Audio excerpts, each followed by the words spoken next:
Hi, everyone. This is Negin. Thank you for tuning in. Sam gave a perfect preview to what we'll be talking today, which is scDRS, single cell disease relevance score, which I will broadly talk about. Okay, so I'm going to start by talking a little bit about GWAS, genome-wide association studies that have identified many genetic variants that somehow are associated with different diseases or different traits of interest. And by doing that, we have learned a lot about what mechanism contribute to those complex traits. However, there have not been many tools. I mean, there are tools, but so far the tools are not well utilized for us to look into maybe how particular cells reflect the effects of those genes with those variants and their contribution to a disease. So single cell disease relevance score is going to basically link the GWAS variant studies with kind of at a single cell RNA-seq resolution. Okay. So a brief overview. First, scDRS will take a bunch of genes known as gene set that comes from GWAS and is made through a tool called MAGMA. And MAGMA basically is going to go through all of the variants known that affect a particular disease and will give us the 1,000. I mean, you can choose, but for this study, it takes the first 1,000 genes that have the highest z-scores correlating to a specific trait. And scDRS gives us those gene sets for 74 traits. I'll get more into it. So that's the first step. And the second step, we'll have our scRNA-seq data.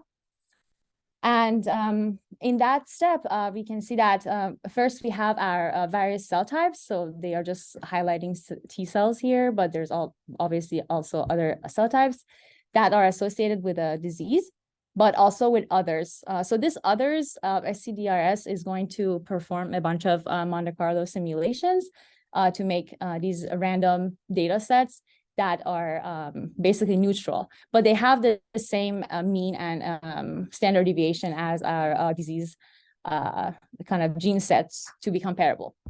And then based on that, we're going to have scDRS normalize those values, and at the end give us these p-values that based on that we will have like a disease score pertaining to each cell type.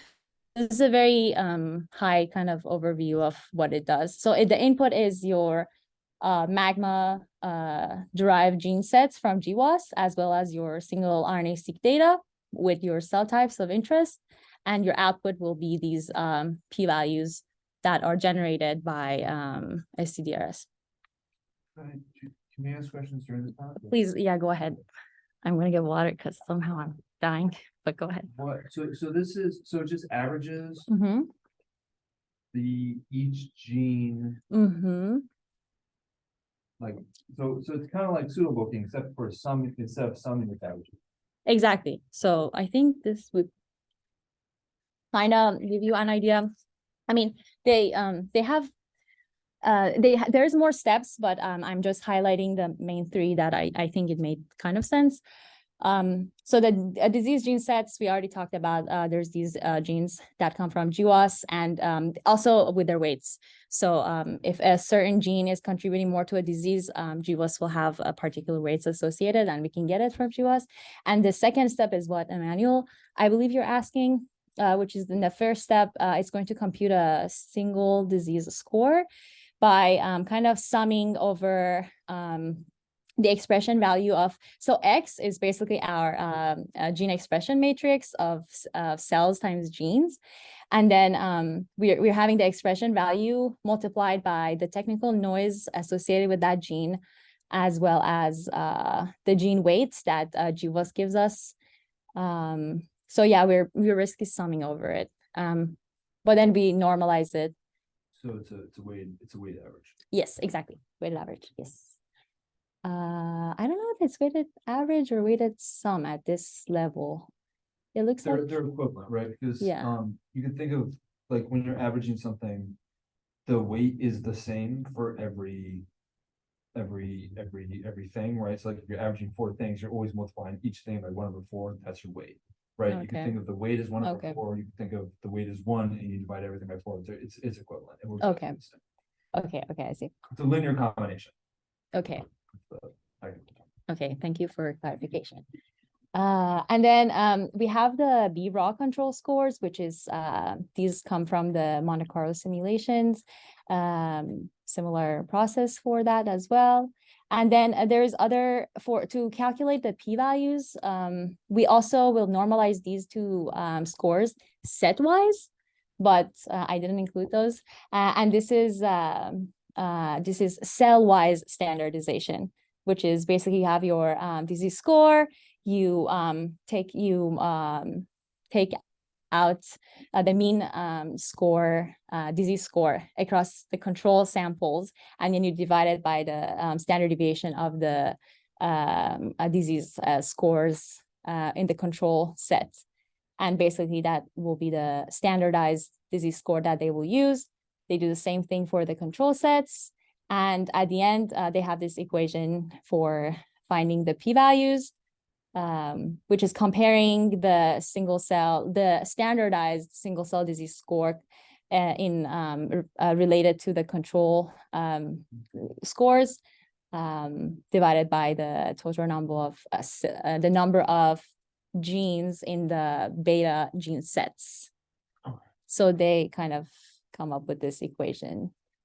Well, it's a permutation. So. Yes, it is. Yes. Yeah, but I think it's just sometimes when we think of p-value, because then they will consider like a p-value, we will think like a p-value, like, you know, Fisher test or t-test, but I think it's in this case is, yes. How did they figure out what the technical noise is? This comes from GWAS data.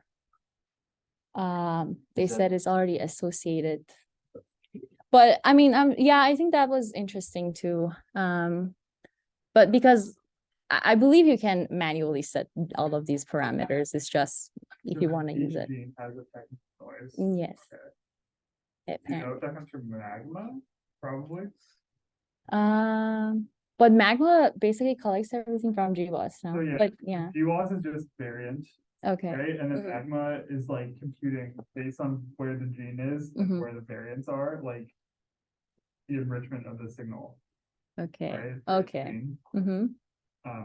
And I think that must be where the technical noise comes from. It's just my assumption. That's a good. My understanding from the paper was that whenever, like, I guess the variants are reported in GWAS, they're reported with slightly different expression values. So my assumption was that, but I am not completely sure. Could be, but then that's not technical noise. That's biological variation. How can you tell? I mean, it depends, right? If you're saying person to person, it's going to vary. It could be both, right? Technical noise you'll only know if you sample the same person multiple times. I guess you can't really do that in GWAS. Anyway, it doesn't matter. There's noise. Yes, but those are all very good questions. This paper, I definitely had to go back many times, but I'll look into it and we'll get back to it. Okay, and I just thought to show a little bit of snippet of how it's pretty easy to implement it if you don't want to manually change the input files or the gene set files. So you have your single cell RNA-seq data. I'm giving like a path, and then the gene set file, which is already provided these 74 traits by scDRS. You can download it pretty easy. And the output is basically a text file, tab separated format that gives you a bunch of scores, including your p-score, and normalized score values, and others that we'll see. How fast is it? So I think it took me an hour for one of the was it Matthew's data set? Yeah, The but one I gave you to run was 3 different data sets. yes. That was like 180,000 cells. Yeah, so I think it took about an hour or hour and yeah, because I think I was doing all of it. Yeah, it was pretty useful. But yeah, I just thought to show the gene set file because it was new to me when I first used it. So you have the trait and you have all of these basically genes that are ordered based on their z-value of how much they're associated with that trait. So these have the highest z-values here, and they have the lowest at the end. And this is 1,000. So I think you can change that. And also the 74 traits are limited. I think we're working on that one autism study, and I had to manually make this using Magma CLI command tools. Yes. It's not like exhaustive. Exactly. Yes. Was it easy to make that list? It was. Honestly, it was just a few lines of command line code. Yeah, pretty easy. And then the output looks something like this. You have the barcodes associated with the cell types or cells. And then you have the raw disease scores, you have the norm, you have the Monte Carlo for the control sets, the p-value, and basically yes, all of those disease score sets. Okay. So now the paper, I'm just gonna go into how they used it, and they're gonna prove that it's really good and you should use it. As papers do. As papers do, and we've used it, so it worked. So basically, in this figure, they're going to compare their tools to other known tools in the field. They went through these in their extended data figure data is like nine of these, but I just thought this is enough. So they're looking into the actual disease score that they get compared to the theoretical, and you can see that their tools is pretty, they call it well calibrated, but I guess this doesn't do it actually a good justice, because they also try to change different parameters and measure this again, and they tool tend to be very consistent.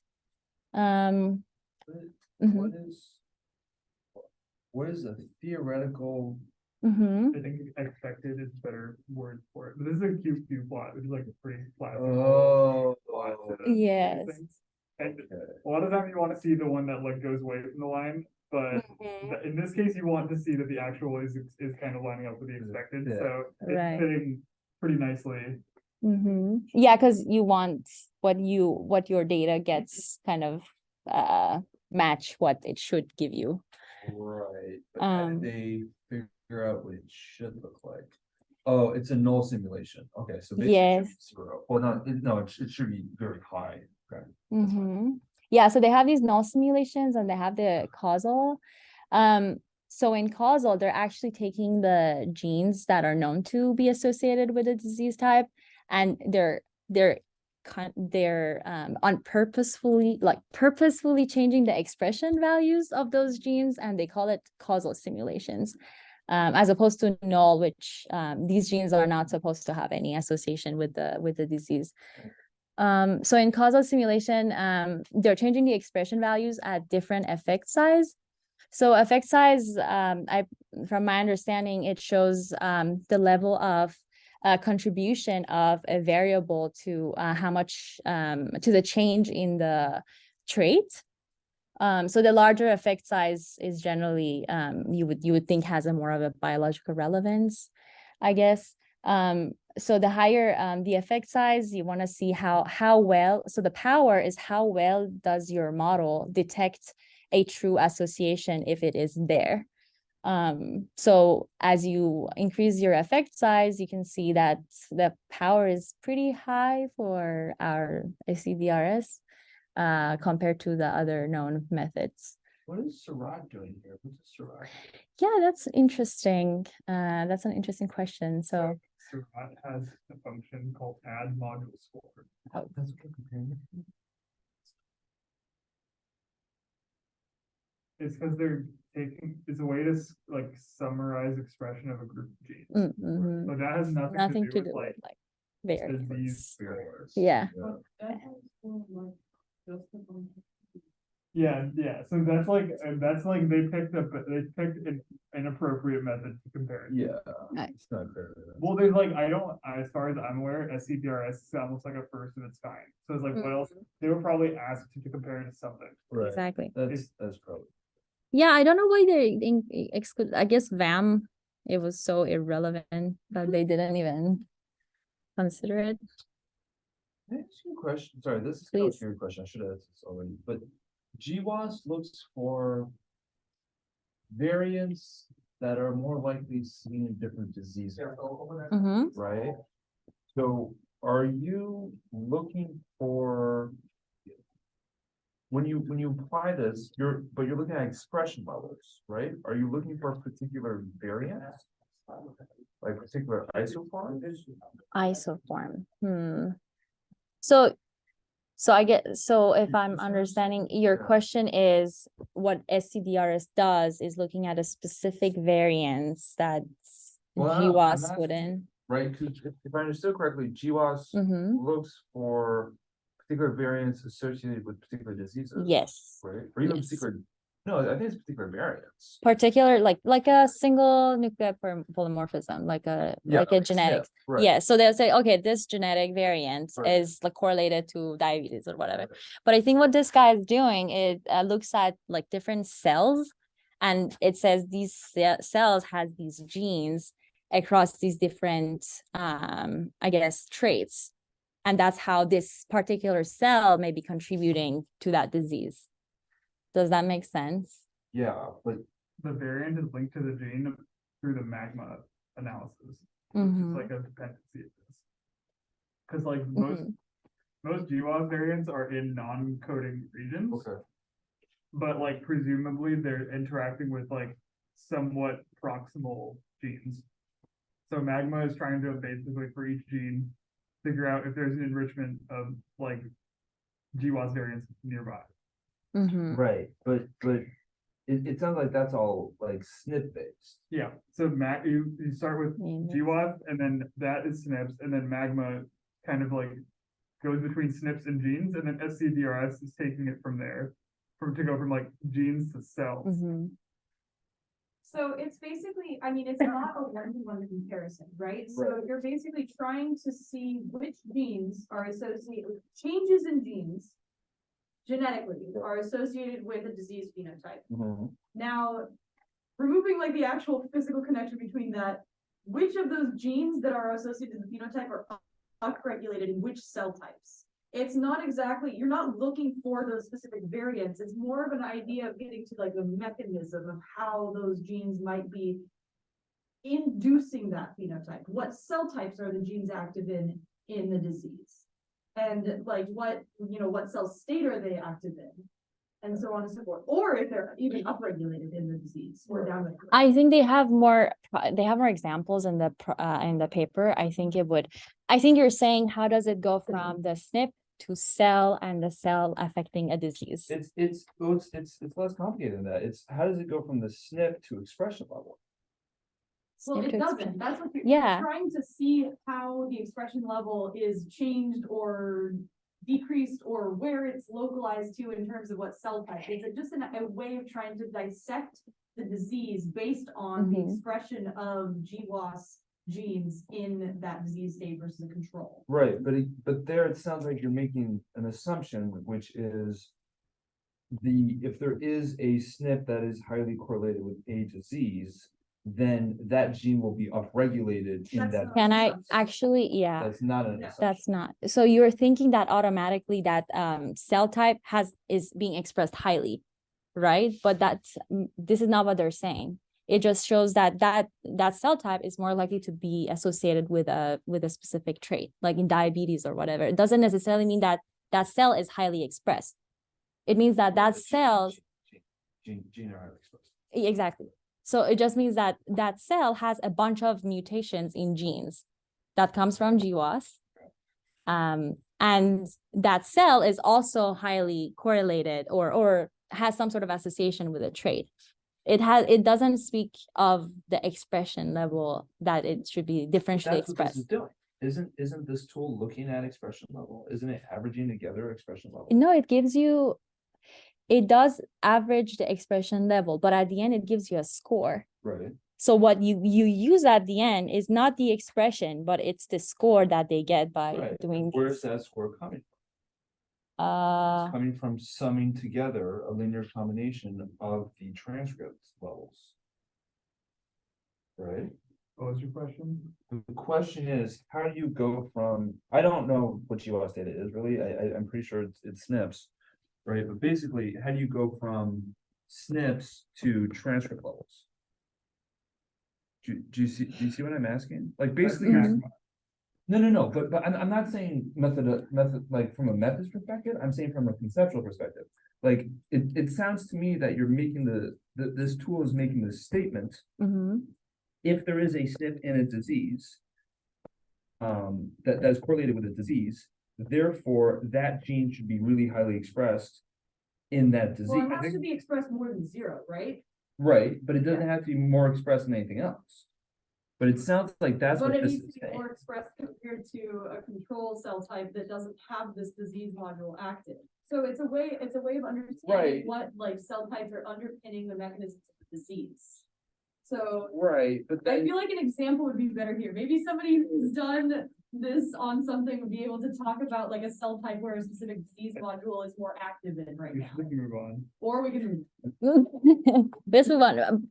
But we'll pick this up later. but there is like a figure, maybe it helps. But yeah, good conversations, good discussion. Okay. Then they are obviously showcasing their tool, and it's just okay. Do we have chats here? I don't. Okay, great. I've been looking at it. So they're looking into the disease scores that they get for these the subtype of this particular data set TMS FACS data, which is transcranial magnetic stimulation, and then FACS cell sorted data, which looks into the cell types of murine and its properties. So you have like 19 cell types down here, and you have 22 disease on for your rows. And basically they're saying that the disease and the values in every little trial. Oh God, I can't say. Element. Yes, element is based on the single cell disease score, and the color that you see is the proportion of significant cell types associated with that disease. So for example, GMP, it's very red. So a lot of cells from GMP cell type are being expressed in this disease. And the number you see is the number of cells in that particular cell type. And the line within each, gosh, what's the name of this thing? The line is significant cell type disease association of that cell type with the disease. And then the X mark shows a significant level of heterogeneity of those cells in related to that trait. So based on the values that they get by running this scDRS, they're saying, look, we get the blood immune cell types, as you can see, like monocyte, CD4, which is like a bunch of T cells here. They are clustering with the blood immune disease traits. So you have RBC distribution. I mean, that's not a disease, but multiple sclerosis, which is a autoimmune disease, or asthma. And then also for brain, you can see the brain disorders like schizophrenia, depression, and also like some negative, I mean, not negative, but some other brain related traits like college education apparently enhances it. I found this to be like, when I looked at this paper, this is what I thought was a red flag, is the BMI being enriched in the brain. because normally in GWAS, like you have a trait you're probably interested in, but you also want to you also will look at like other something that is not things that you're, related. like expecting won't be related. Exactly. So you're like, why would I don't know, but there maybe is some connection to BMI. And This is not the first time I see BMI with brain here. I don't know why it shows up. What is That makes perfect sense. I mean, a lot of hunger is controlled by the Uh, hypothalamus, right? where? A lot of signaling is going on in the Oh. brain. What? Yeah. See, multiple sclerosis is Yes. not in brain. I think that makes sense. It's an Autoimmune disease. Yeah. Yeah. Yeah, but yeah, it is odd. But I guess their point is to say that scDRS recapitulates the known cell types that are associated with particular traits. So yeah, they're trying to get a pass here. But it is odd because I also don't know why they particularly chose this subset. I mean, this data set is huge. I don't know if I included it in the next slide. I guess, yeah, so the data set is actually from 23 tissues and 120 cell types. But they're only looking at 19. Do you think that what's also like the bottom right is kind of weird to me, where there's like type 2 diabetes is like really low in the pancreatic beta cells, which is like Exactly. we already know from how the pancreas works, and that's what's involved in that. I guess And this, it's high in gluten. but the thing is, so are you saying why it's not red? Because red is a proportion of how many of those disease cell types you see in the cell So type. maybe there's like a subpopulation of those cells. Exactly. Behaving in disease. Exactly, because it's like 1,300. So, but that's a good point, honestly. To me, you know, what's interesting to me here is it seems to be nailing, I think, a lot of the things that make sense, right? You know, it's like autoimmune traits are in the immune part. Okay, great. But what I find very surprising is the fact that its type 2 error is perfect. Basically, it never misses. Do you know what I'm saying? Like, it's both hitting everything that makes sense and almost never misses. That to me is, Yeah, I mean, they cover these little, right, only 4.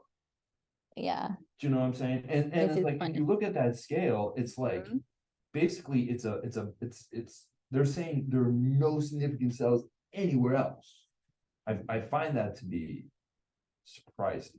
No significant else anyway. Oh, yeah. So each box in their color scale is 10%.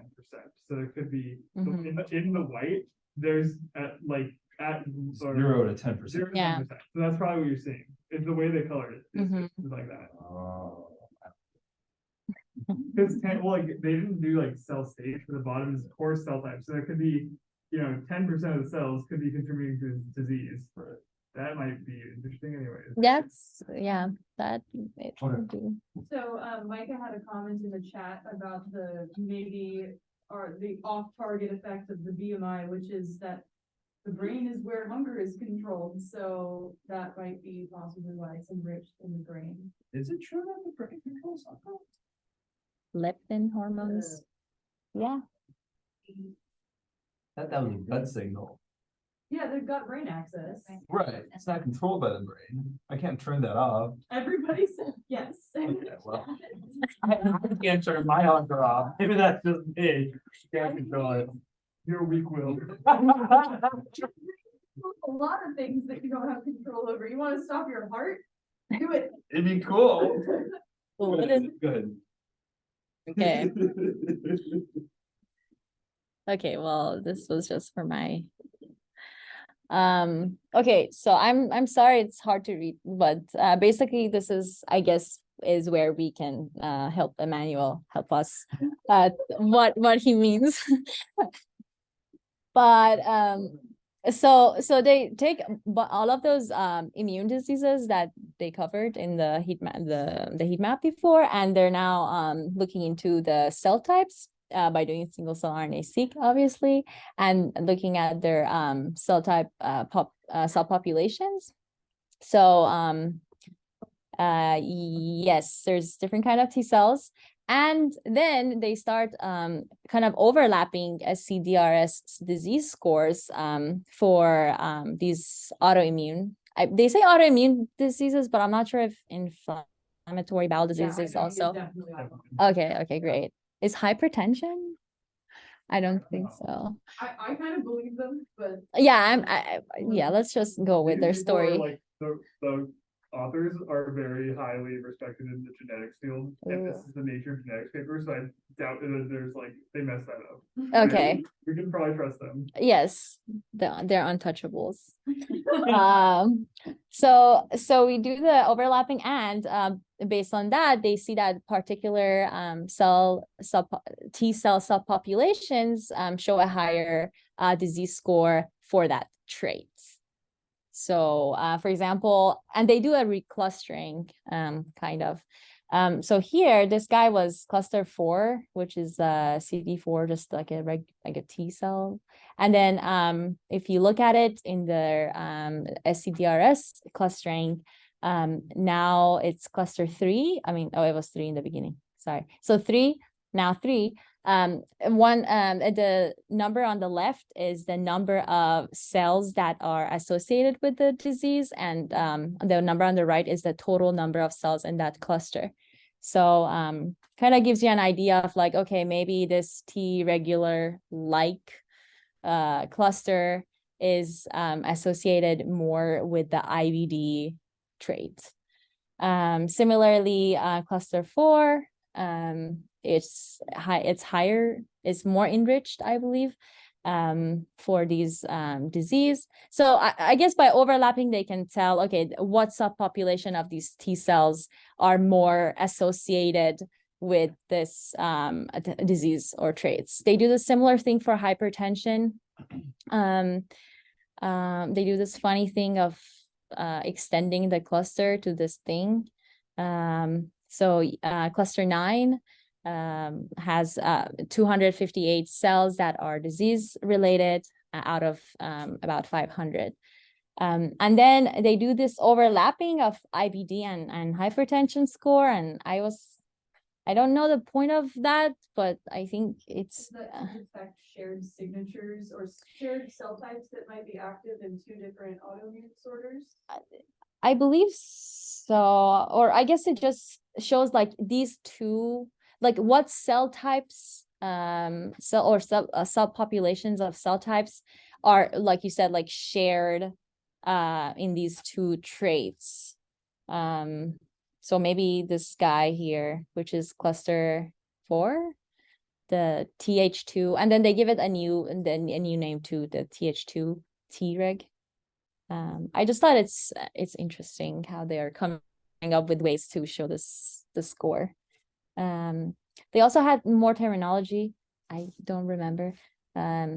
Disease score difference. So I'm not sure how they are coming up with these new numbers. It looks, I mean, if it's a difference, I'm just assuming it's like literally like IBD minus hypertension. It doesn't add up. I tried. It doesn't add up. It doesn't add up. It doesn't. So like cluster 9 and then cluster 9. So it's 499, right? Right, but that's the number But of then cells. it's like, not It would be the score. disease score minus the disease score. Yeah. but then here they're okay. So this is a score, but these are cell number though in that cluster. Mm-hmm. No, but the color would be the disease score minus. Yes, the color. Yes. Oh, then yeah, exactly what you said. It is a skill. Okay, I'm glad we figured it out. I mean, I did. And then they also look at this effectiveness gradient, which I believe is based on pseudotime analysis, where they're looking at the change in expression level of the CD4 cell type, and they're looking at it in different traits. And then they also looking at height as a negative control. So this thing shouldn't have any disease score related because it's height. But then we can see that the T cell level kind of goes up as the cells get more, I guess, morphed into their, like they become more transformed into their different cell states. We can see like a higher gradient in these different autoimmune disorders. So that's another way of them showing their output. And one last thing, I think here they're trying to also correlate the location or the spatial kind of location of the cells with the single cell disease relevance score, which I thought was interesting. So the proximal part, I guess, is more enriched in this and the disease score, and That I have That's issues definitely with that. over-interpreting the. Yeah. yeah, Making a. They're just like, there's the UMAP and they're like, what if it was this instead? So they have two different it's so odd. Yeah, but even it's, I think that it probably have, there's probably, you know, some pattern there, but it's also not like that's literally, they plot it like it's literally the axis. I for a second I thought they're actually looking at the CA1, like the actual anatomy. They're not, no, but that would have been cool. It'd be perfect to apply to spatial transcriptomic data set, Ooh. but Yeah, Which, I don't know when this yeah. paper is from. From less than a year ago. Oh, okay, well, they probably should have done that instead of doing this over-interpreting. Oh, but you don't know how long it's probably been Yeah, in the works. this does not get the stamp of approval. yeah.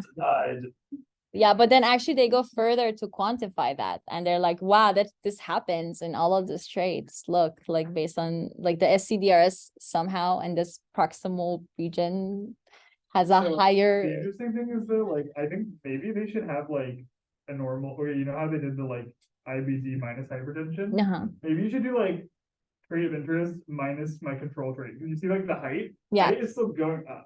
Yeah, They're all exactly. the same. So maybe if they minus like that might They be get a the good, difference. like auxiliary normalization, right? Because like the fact that the height should be flat. Like Yeah. the other example, it was like pretty flat. But this one, I'm like, why is their height? It might just be that they're, I mean, it might be confounded by like maybe the cells in those in the like. But then this Or- one is no it's not disease related though. It's just looking at this CA1 pyramidal neuron. So maybe even in height, those like this something might about be this proximal. Right, Yeah. but I think the thing that Sam is getting at here is the mean score doesn't mean anything, right? Is too high, is too low. Oh yeah. It does. I honestly I don't understand this whole point of I don't get what they're trying to say. I mean, yeah, it's like, I don't know. I think that there's. Well, I'm just like, I definitely take issue with the fact that the trend is the same direction with the diseases as well as their like negative control trait. I don't know. Do you know if the gray ones are the ones that are not significant? Yes, Okay. yes, exactly. The gray ones have. They're not, well, oh, they're not significant. Because scDRS, like it's colored by the score, Right. but there's also a p-value. So if it's Yeah. p-value is above 0.05. All right. Yeah, I should have mentioned that. Yes, that's it. Yay. I hope you guys get something out of it.